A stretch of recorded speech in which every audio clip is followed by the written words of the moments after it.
बच्चों, इससे पहले मैंने आपको एक वीडियो भेजा था जिसमें जहाँ चाह वहाँ राह के बारे में मैंने आपको पूरी पाठ की का सारांश आपको बताया था और समझाया था इला के बारे में। ठीक है, आज हम उसी में आगे काम करेंगे। जहाँ चाह वहाँ राह के अभ्यास कार्य यानी कि प्रश्नोत्तर करेंगे। ठीक है, इसमें सबसे पहला प्रश्न है, इला कहाँ की रहने वाली है और उसका बचपन कहाँ बीता।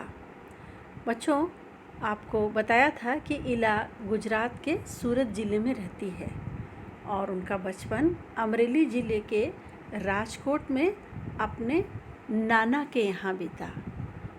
ठीक है, आप इसे लिखेंगे।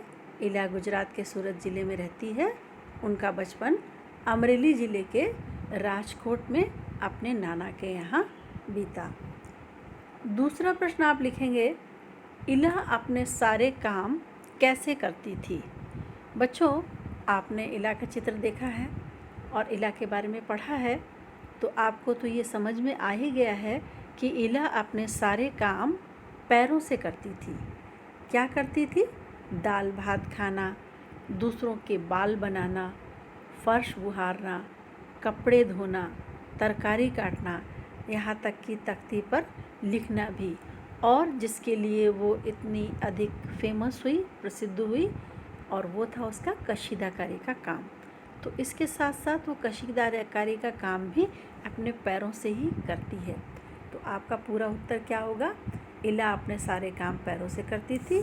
दाल भात खाना, दूसरों के बाल बनाना, फर्श बुहारना, यहाँ तक कि तख्ती पर लिखना भी, और कशीदाकारी का काम करना।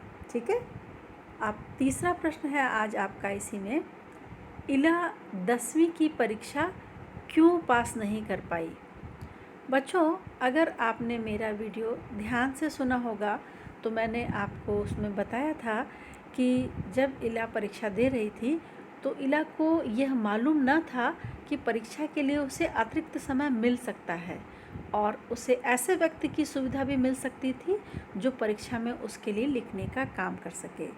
ये जानकारी इला को यदि समय रहते मिल जाती तो इला 10वीं की परीक्षा पास कर लेती। समझ में आया आपको?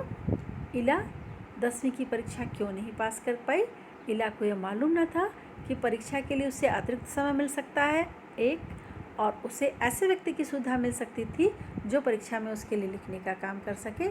ये जानकारी यदि इला को समय रहते मिल जाती तो इला 10वीं की परीक्षा पास कर लेती। इसको आप बहुत अच्छे से लिखेंगे और याद भी करेंगे। ठीक है, इसका अगला प्रश्न है, इला ने कौन सी कला सीखी और किससे सीखी। तो बच्चों, मैंने उसमें वीडियो में आपको बताया है कि इला ने काठियावाड़ी कशीदाकारी की कला सीखी है और ये कला उसने सीखी है अपनी दादी और अपनी माँ से। तो आप उत्तर लिखेंगे, इला ने काठियावाड़ी कशीदाकारी की कला अपनी दादी और अपनी माँ से सीखी। प्रश्न आप एक बार फिर से देख लीजिए, इला ने कौन सी कला सीखी और किससे सीखी। इला ने काठियावाड़ी कशीदाकारी की कला अपनी दादी और अपनी माँ से सीखी। ठीक है बच्चों, इसमें आपको जितने भी प्रश्न दिए हुए हैं ये सुंदर राइटिंग में करने हैं और इसको याद भी करना है। याद रखिए, ये जब आपका अगला गूगल डॉक्स का पेपर होगा, उसमें जब पेपर होगा तो उसमें आपका इस पाठ से संबंधित ये प्रश्न पूछे जाएंगे। ठीक है।